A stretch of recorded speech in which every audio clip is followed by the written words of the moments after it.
halagi do pudo we ji pot ko pu ti pha khen le do pu we ti ta kha nyai yi hi ne ta so le manager online ตะค่ะเอาไว้กวยรอตากสอดคาจะทอละแกชอบอาตากสอดคูดตัวกวยไว้ได้ส่งตัวเมดออนไลน์เข้าผ่าตัดกระดูกสันหลังฉุกเฉินใช้ทีมแพทย์พม่าอินเดียเอาไว้นี่ตากสอดคูดตัวไว้ได้เลยเมดออนไลน์เนี่ยบาตาเลชเกอร์ออนเลยตาสาฮีตะตุกละอาตากิตากโลนี่ไว้ได้กะติตราบาเพนีออะเคลอะครีติผ้าเลเรโกอูนี่เนาะดอ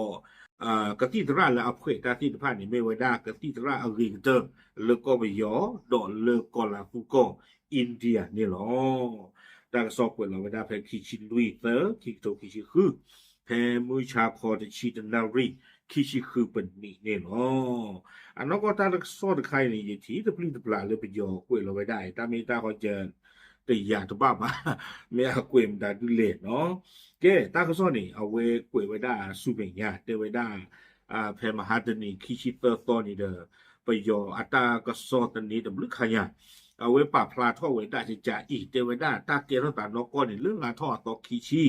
เนาะคิชิเตอคิทุคิชิคือแผ่นนี้เตไว้ได้พลเอกอาวุโสเมนออนไลน์ประธานคณะกรรมการความมั่นคงและสันติภาพแห่งรัฐSSPC เนาะเตไว้ได้เลยไม่ออนไลน์และมีไว้ได้SSPC อปว่าเปิดลอสินเนาะ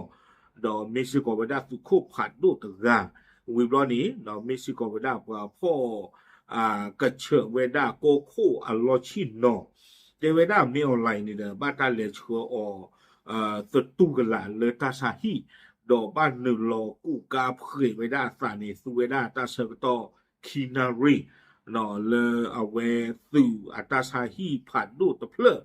เนาะเลยอยู่ในกวยไว้ได้เลยโรงพยาบาลทหารหมายเลข2ขนาด 1,000 เตียงในกรุงเนปิดอเนาะเลยสู่อัตาสาฮีผ่านดูตะเพล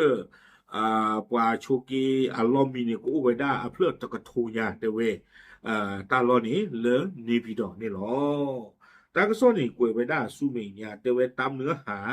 ในเอกสารข่าวของสภาความมั่นคงแห่งชาติเมียนมาระบุว่าพลเอกอาวุโสมินออนไลน์เกิดป่วยด้วยอาการเส้นประสาทถูกกดทับอันเป็นผลมาจากโรคโครงกระดูกสันหลังตีบแคบและการเสื่อมของกระดูกสันหลังเนาะไม่เลอัตตาชูตาชาก็นี่เด้อก็ไปยอกว่าบ้าหมู่บ้านดาติดป้านี่ปาพลาโทเวเตไว้ได้เลยมีออนไลน์นี้เนาะเอาไว้ตาชานี่เกเท่าไว้ได้อัตราตะตุกละครอบเลอัคเลคีทั่วปลาติดผ้าเนาะเฮ็ดว่าครอบเลเตไว้ได้อัคเลคีอัคีติดผ้านี่เด้อมีทั่วปลานี่บุติบุตาลอกตาอีหัวเนาะวิบลอนี่เด้อตะคาดอจีเตไว้ได้พึ่งว่าจีเวนี่คีและอัลลอคีนี่เด้ออยู่เตไว้เสื่อมนี่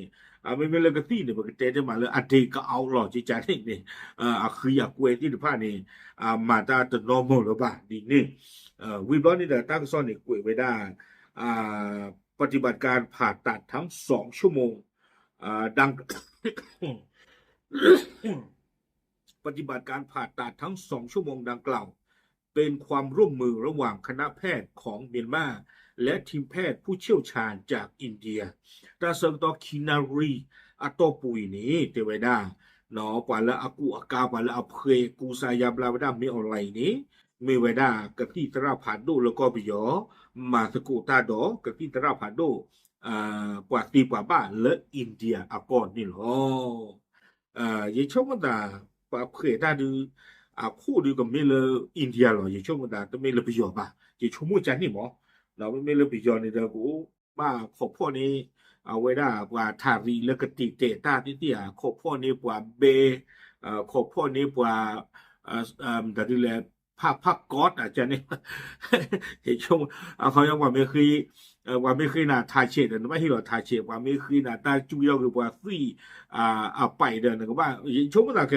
ก็ไม่ได้จิจาที่หรอเนาะตั้งซอกเกวยคือว่าลากเตอร์เตวดาสภาความมั่นคงแห่งชาติเมียนมาเปิดเผยว่า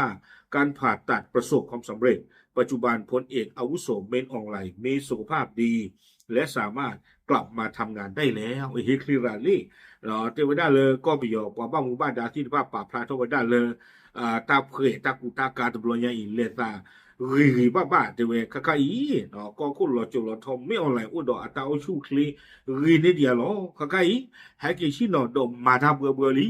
เทวดาตากซอนิกวดาตุเพนิลบาตานาฮูมาเล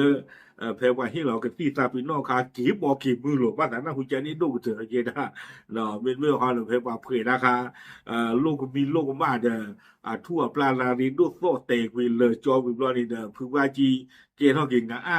บาตานาฮูจานี่หมอเมนี่ว่าผู้กะที่ตราla hele ko la tu ko ni ten ni wa phu le rohingya ga ni awe ni ta ba sa ku ta ba sa kaw na de clear we ni ta rohingya na ga na nya su di de india la le man ni wa phu le rohingya ga ti ta ga ni ta bu we bo wo pham le ni do ba we ni okay awe ni da me we da me online อาตาก็สอนลาเวดากุกาเพเวดาอาตากันนี่คลิตดีเมื่อเพลาทอก็คีชีเดคีชีลุยเดเวให้กิชินอมานาบุบลิเดเวดาโอเคดิสิญาติโพโกโพเทลอตามลึ